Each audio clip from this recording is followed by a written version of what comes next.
सहज गरिदिनु भयो एकदमै। र यो सम्भव भयो कि यसपल्ट 2083 साउन 22 को यो सन्धि विवशलाई चाहिँ संयुक्त रूपमा लाने, हाम्रा कुराहरू प्रधानमन्त्रीलाई बुझाउने, राज्यलाई जानकारी दिने भन्ने सहमति भएपछि यहाँसम्म हामी आएको हो। तपाईँ लिम्बू समुदायको गाउँ गाउँमा घर घरमा जानुहोस्, युवाहरू हुनुहुन्छ, सबैभन्दा हाम्रो समुदायमा चर्चा हुने एउटा कुरा हुन्छ, सेन मकवान भन्ने कुरा खुब चर्चा हुन्छ। र गोर्खासँग हारेको होइन है, हामी केटा हो, हारेको होइन। यति चाहिँ जसले पनि भन्छ नि होइन, बुवाहरू जो पुरानो पुस्ताको बाबु बाजेहरू हुनुहुन्छ, उहाँले दुईटा कुरा भन्नुहुन्छ, यो गोर्खेहरूभन्दा पहिले सेन मकवानसँग पनि हामी काम गरेकै हो र यो पृथ्वीनारायणले पनि नयाँ कुरा गरेको होइन। त्यो सेन मकवानले दिएको लिम्बुवानको अधिकार थामेको मात्रै है, हामी हारेको होइन है केटा हो। यति चाहिँ भन्छ नि त बुढाहरूले। लालमोहरको कुरा हामीले सुनेको हो नि त, तर यो खास प्रश्न सुनेर मात्रै भएन नि त। देश र जनताले थाहा पाउनको लागि एउटा बाहिर ल्याउनु पर्यो, राज्यलाई जानकारी दिनु पर्यो। कम्तीमा अस्ति हिजो आज सम्माननीय प्रधानमन्त्रीज्यूलाई हामीले चढायौँ त लिखित रूपमा, जानकारी भयो नि त राज्यको। अब बहस हुन्छ, छलफल हुन्छ। त्यसो त राष्ट्रिय संसदमा दुईपल्ट माननीय यज्ञमणि न्यौपानेले कुरा उठाउनु भयो नि त। खै म जस्तै लिङ्गेनहरू पनि थियौँ त्यहाँ, म जस्तै धेरै लिम्बूहरू थियौँ त्यहाँ। अब हामीले कुरा उठाउन सकेनौँ त। अब एउटा बहादुर बाहुनको छोराले कुरा उठाए त के गर्ने, नउठा भनेर मिल्छ? अब भोलि एउटा बहादुर एउटा विश्वकर्माको छोराले लिम्बूहरू लपलप कामिरहेको बेलामा लिम्बुवानको लागि फुडा उचाल्ने एउटा विश्वकर्मा मचिएर आयो भने नगर नगर भन्नु मिल्छ? एउटा राईको छोराले ल लिम्बुवानको लागि लड्छु भन्नु भने नगर भन्नु मिल्छ? मिल्दैन नि त।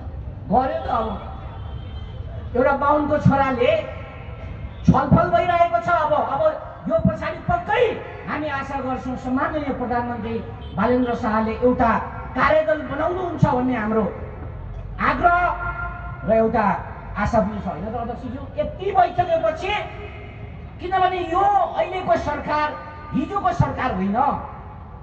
लिम्बू समुदायले यति कुरा उठाइसकेपछि 1831 को लालमोहर सम्बन्धी प्रधानमन्त्रीज्यूबाट एउटा विशेष कमिटी बन्छ भन्ने हामी आग्रह गर्छौँ। अनि भएन भने फेरि रुँदै बस्दैनौँ हामी। यदि कमिटी बनेन भने अनि हाम्रो अरू कार्यक्रम छ, बुझ्नु भएन? आज हामी त्यसै यहाँ झन्डा, कुनै पार्टीले झन्डा ल्यायौँ त, यहाँ झन्डा ल्यायौँ न नि। हामी निकै अर्कै मोडमा आएको छौँ है, यो राज्यले बुझ्नुपर्छ। यो साङ्केतिक हो। अब पनि लिम्बुवानको कुरा सुनिएन भने हामी सबै पार्टीका झन्डाहरू काटेर एउटा लिम्बुवानको लागि फेरि के उठाउनु पर्ने हो उठाउँछौँ है भन्ने एउटा सन्देश दिइरहेको छौँ है। यो कुरामा राज्य एकदम गम्भीर हुनुपर्छ, एकदम गम्भीर कुरा छ। र मैले फेरि भने कि प्रधानमन्त्रीज्यूले एउटा छानबिन कमिटी तुरुन्त यसलाई बनाउनुहुन्छ भन्ने हामी आशा गर्दछौँ मित्रहरू। र यो कार्यक्रमको महत्त्व चाहिँ त्यहाँसम्म छ। र अब यसको विभिन्न पक्षबारेमा धेरै नेताहरूले भनिसक्नुभयो। यो अब कतिपयले मान्छेले भन्छ पृथ्वीनारायण शाह मर्यो, उसका 8, 9, 11 पुस्ता सबै मरे, त यो सन्धि सिद्धियो नि त भन्ने पनि एउटा तर्क छ। त्यो होइन। सुगौली सन्धि अङ्ग्रेज र नेपाल भीमसेन थापाको बिचमा भएको हो। त्यतिखेर भीमसेन थापा प्रधानमन्त्री थिए नेपालको र अङ्ग्रेज थियो उता। अङ्ग्रेज हटेर गयो, कहिले गयो भारतबाट, तर अझै पनि त हाम्रो सिमाना त मेची र कालीमा मात्रै भयो। अङ्ग्रेजले गए तापनि त्यो अङ्ग्रेजको ठाउँमा को आयो? ठ्याक्कै भारतको नयाँ शासकहरू आयो। त्यस्तै पृथ्वीनारायण शाहका सन्तानहरू हटिसकेपछि पनि सिंहदरबारमा त नयाँ मान्छे आएको छ। हो, त्यो नयाँ मान्छेले यो 1831 को सन्धिलाई तुरुन्त भन्नु पर्यो। हामीले बारम्बार भनेका छौँ, अघिदेखि विद्वानहरूले भन्नुभएको छ। 2021 सालमा र 2025 सालमा एउटा भूमि सम्बन्धी ऐन ल्याएर ल आजदेखि किपट सिद्धियो यति मात्रै भनेको छ। हाम्रो अहिले लिम्बुवानको जनताको आवाज चाहिँ त्यो एउटा ऐनले, भूमि सम्बन्धी एउटा ऐनले किपट सिद्धियो भन्दैमा 1831 को सन्धि सिद्धियो त भने अहिलेको क्वेसन चिन्ह के हो? र अहिले हाम्रो माग के भएछ भने कि त सरकारले भन्नु पर्यो ल आजदेखि 1831 को सन्धि सिद्धियो, तिमीहरू जे गर्छौ गर भने भन्नु पर्यो।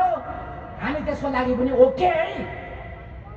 यदि अहिलेको सरकारले 1831 को सन्धि सिद्धियो, तिमीहरू अरुण पूर्वका जनता के गर्छौ भनेर उहाँहरूले भन्नुभयो भने त्यो पनि हामीलाई ओके, त्यो पनि स्वीकार्य छ। त्यसको जवाब, इटाको जवाब पत्थरले दिन हामी तयार भएर उभिएका छौँ मित्रहरू। यो राज्यले यसमा गम्भीर कुरा छ होइन। हाम्रो भनाइ के छ भने 1831 को सन्धि कायम छ, यसलाई सरकारले मान्यता दिनु पर्यो भन्ने हो। यही कुरा छ। र अब यो कुरा गरिरहँदा होइन, यो त नयाँ देश बन्ने एउटा लिम्बूहरूले त भाका ल्याए कि के हो भन्ने पनि छ। के एउटा नयाँ कन्ट्री अरुणपुरमा एउटा छुट्टै देश बन्ने लाइनमा हो? त्यो होइन। पृथ्वीनारायण शाह त हिजो अस्तिको।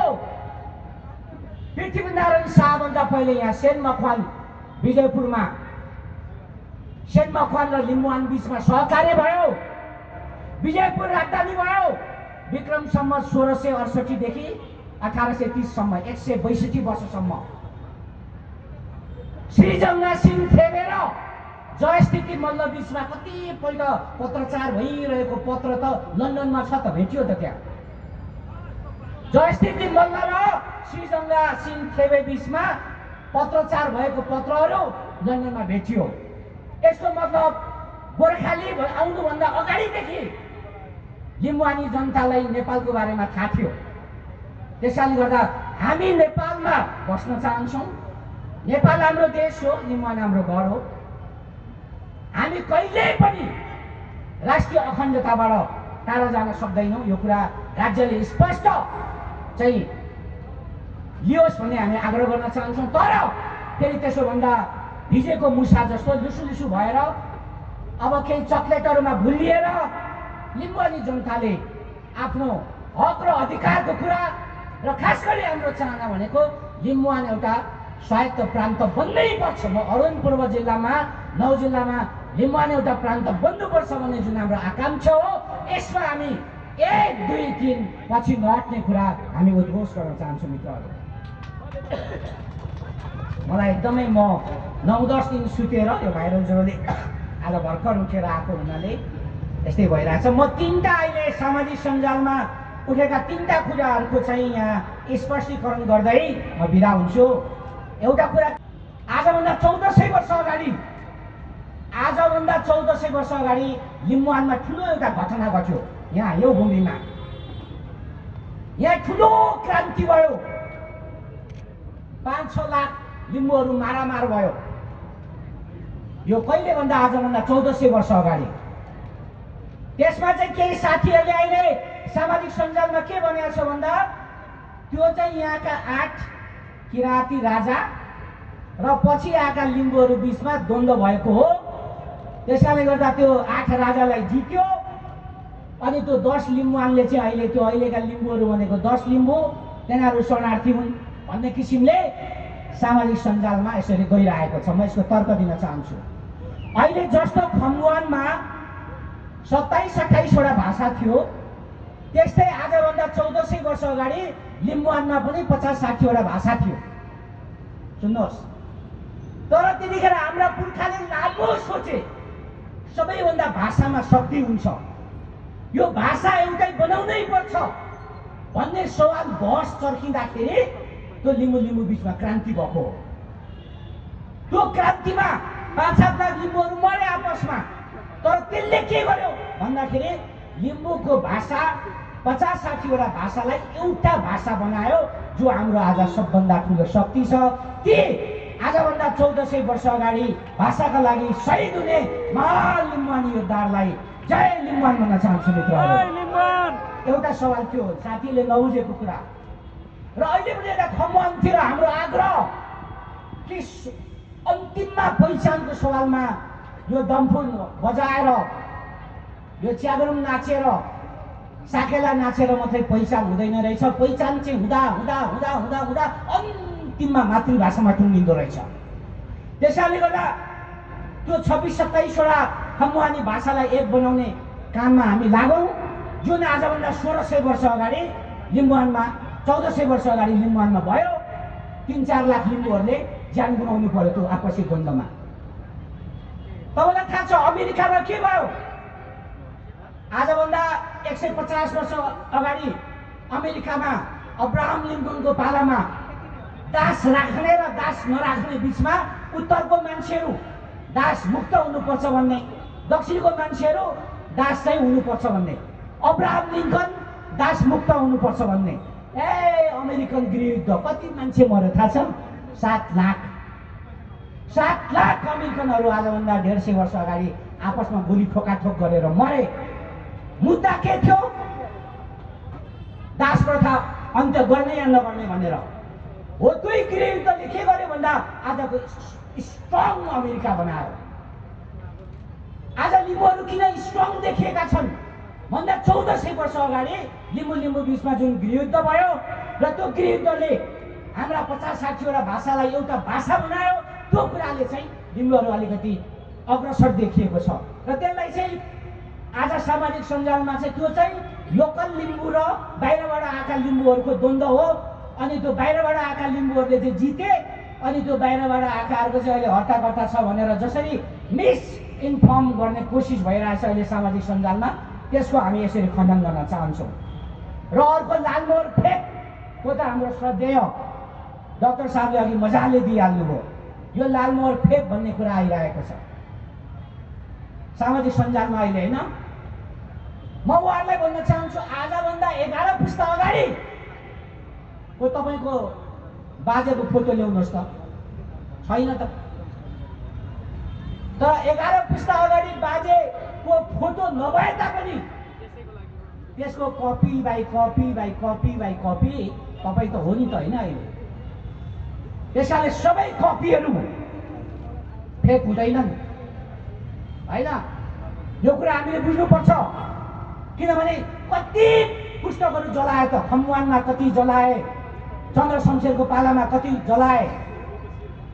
त्यो तमोर नदीको गर्तीमा 3 महिनासम्म लिम्बुवानको किताबहरू जलिरह्यो भन्ने त सुन्नुभएको छैन तपाईँले? खम्बुवानतिर त के गरेछ भन्दा जब बाबु मर्थ्यो, पहिले बाबु मरेपछि बाबुसँग सम्बन्धित कागजहरू सबैको सँगै गाड्नै पर्ने या जलाउनै पर्ने, त्यस्तो नियम बनायो राणाहरूले। त्यसरी सबै ध्वस्त भयो। त्यसले गर्दाखेरि त्यो लालमोहर फेक भन्ने जुन साथीभाइले चलाउनु भएको छ त्यो भ्रम पनि हामीले यसरी चिरेर जान जरुरी छ। र अब अर्को होइन, लिम्बूहरू लडेनन्, पृथ्वीनारायण शाहले खतरक्कै लालमोहर चाहिँ मतलब के अरे दिएको हो भन्ने पनि एउटा सामाजिक सञ्जालमा आइरहेको छ। त्यस्तो होइन, त्यस्तो हुनै सक्दैन। पृथ्वीनारायण शाह जस्तो आफ्नै ससुरालीलाई, आफ्नै जेठाललाई ट्र्याक्कै काटेर आन्द्राभुँडी निकालिदिने मान्छेले लिम्बूहरूलाई चाहिँ लालमोहर त्यो दिन्छ? होइन। अरुण नदीको बगरमा गोर्खाली सेना र रघु राणा र लिम्बुवानी सेना कान्छो रायको नेतृत्वमा विशाल युद्ध भयो। 1000 जनाभन्दा बढी मान्छे मर्यो। पछाडिबाट लिम्बुवानी शक्तिहरू आएकै गरे। जस्तो यहाँ हेर्नुहोस् त, लिम्बुवान सिद्धियो भन्थ्यो त के को सिद्धिन्छ लिम्बुवान? आज अघिदेखि यहाँ चुम्नुङ अध्यक्षले भन्नुभएको सबै यहाँ आएकै मान्छे सो आएको। राम्रो हामीले व्यवस्थापन गर्ने भने धरानले आँट्दैन, त्यस्तो उर्लेको छ। त्यसले गर्दा मित्रहरू त्यस्तै भयो। 1831मा अरुण सभाको बगरमा गोर्खालीहरू र लिम्बुवानी मित्र लड्दा 1000 जनाभन्दा बढी क्षति भइसकेपछि लु सन्धि गरौँ तिमीहरूको चाहिँ यो सेनमोखानले गरेको सबै थामिदिन्छौँ भनेपछि सन्धि भएको यो कुरा लिम्बूहरू लडेनन् त्यतिकै दिएको भन्ने सवालका साथीहरूले यो कुरा बुझ्न जरुरी छ। अब लास्ट एउटा कुरा आउँछ है, वास्तवमा अब यो गुनासोमा चाहिँ केही न केही कुराहरू हुन सक्छ। खास गरी खम्बुवानमा तामाङ सालिङमा त खरानी नै मचायो नि त पृथ्वीनारायण शाहले। अब त्यहाँ त्यति सङ्गठन पनि थिएन। त्यतिखेर लिम्बुवानको साथीहरू त्यहाँ सहयोग गर्न आएनन् भन्ने एउटा गुनासो चाहिँ छ। हो, यो गुनासोको बारेमा चाहिँ हामीले बसेर छलफल गर्न सकिन्छ। त्यस्ता इतिहासमा केही कमी कमजोरी भएका छन् भने त्यसलाई मिलाएर लान सकिन्छ र लिम्बुवानले कहिले पनि मुडे बल गर्दैन। यो पनि एउटा गुनासो चाहिँ छ र म यही कुरा राख्दै अब म धेरै कुरा राख्दिनँ। र अन्तमा अब के होला त भनेर जिज्ञासा हुन्छ नि। मैले अध्यक्षजीसँग टिमको साथीहरूसँग हामीले सल्लाह गरिरहेका छौँ। 1831 लालमोहरसँग सम्बन्धित एउटा कमिटी अब स्थायी कमिटी बन्छ। त्यो सबै दल पक्ष सबै समेटिएको एउटा स्थायी कमिटी बन्छ। त्यसले आफ्नै तालमा काम गरिरहन्छ। सायद पहिलो चरणमा 9 जिल्लामा विशाल विशाल आयोजना गर्छ होला, सायद कार्यक्रम थुमथुममा कार्यक्रमहरू गर्छ होला। अब यो कार्यक्रम गर्ने अनि अर्को साउन 22 कहिले आउँछ भनेर ढुकिएर सायद अब लिम्बुवान बस्दैन होला र बस्नु पनि हुँदैन होला जस्तो लाग्छ मलाई। कि ढुकेर बस्नु त मित्रहरू त्यो गर्नु हुँदैन। म श्रद्धेय चुम्नङ अध्यक्ष गोविन्द आङमुङ, उहाँको सबैभन्दा राम्रो पक्ष के भने उहाँ एकदमै समन्वयकारी। हिजोदेखि नै सबै सङ्घर्ष समितिमा यायोखाले पनि चुम्नुङले पनि उहाँलाई चाहिँ समन्वयकारी संस्थाको रूपमा उहाँलाई व्यक्तिको रूपमा उहाँलाई चाहिँ जिम्मा दिने गरेका छौँ। र सायद हामी आशा गरौँ अब उहाँले भनिरहनु भएको छ र म लास्टमा हाम्रो किराँत राई यायोखाको अध्यक्षज्यू जीवन हाताचोज्यूको पनि नाम लिन चाहन्छु। अब उहाँले पनि मलाई भन्नुभएको थियो, मेसेज गर्नुभएको थियो, कुमारजी अलिकति वातावरण समेटेर जाउँ, यायोखाको महाधिवेशन आउँदैछ। म अध्यक्ष हारौँ या जितौँ तर मेरो तर्फबाट किराँत लिम्बुवान खम्बुवान प्रस्ताव जाँदैछ भनेर चाहिँ उहाँले पनि भन्नुभएको छ। र उहाँ र गोविन्द दाइ बिचमा धेरै राम्रो एउटा सम्बन्ध भएकोले जे जति यो एउटा अहिले प्रदेश नम्बर 1 मा छ यो कुरालाई एकदम बहस छलफलद्वारा नै एउटा निकास अगाडि जान्छ भन्ने कुरा म आशा गर्छु। तर त्यो कुरा सक्सेस हुनको लागि पनि लिम्बुवान चाहिँ फेरि सुत्नु हुँदैन। लिम्बुवान सुत्यो कि काम फेलारे हुन्छ है, सबै बिग्रेर जान्छ। यो चाहिँ सुत्नु हुँदैन। पार्टी तपाईँको आफ्नो कुरा हो, तपाईँ जुनसुकै पार्टीमा जानुहोस् या नजानुहोस् तपाईँको आफ्नो निजी कुरा हुन्छ। तर लिम्बुवानको अब एउटा घोषित कार्यक्रमहरू अगाडि आउँछ, त्यो कार्यक्रममा चाहिँ हामी कोही पनि पछाडि नसरौँ भन्ने आग्रह गर्दै म किराँत याक्थुङ छुम्लुङलाई र यहाँहरू सबैलाई धेरै धेरै धन्यवाद। 1831 को यो जुन लालमोहर सन्धि छ यो हाम्रो बुट्टु हो। यो कहिलेसम्म मनाउने? यसको पछाडि त भयङ्कर थेसिस छ। यो त हामीले 10,000 वर्षसम्म मनाउने कि संसारमा सबैले सबैलाई हराउँदै आयो। त्यतिखेर एउटा ठुलो सभ्यताले सानो एउटा भूमि भए पनि नहारेको, खुडा उठाएको, सन्धि गरेको त्यो लिम्बुवान भएको हुनाले यो सन्धि दिवस, स्वायत्तता दिवस, लालमोहर दिवस, तसल्ली दिवस, कालो दिवस, सेतो दिवस जे भनेर तपाईँले सम्झे पनि साउन 22 गते अबदेखि उता हाम्रो एउटा राष्ट्रिय राजनीतिक चाड बन्नुपर्छ भन्ने आग्रह सहित म बिदा हुन चाहन्छु। सेवारो। जय लिम्बुवान।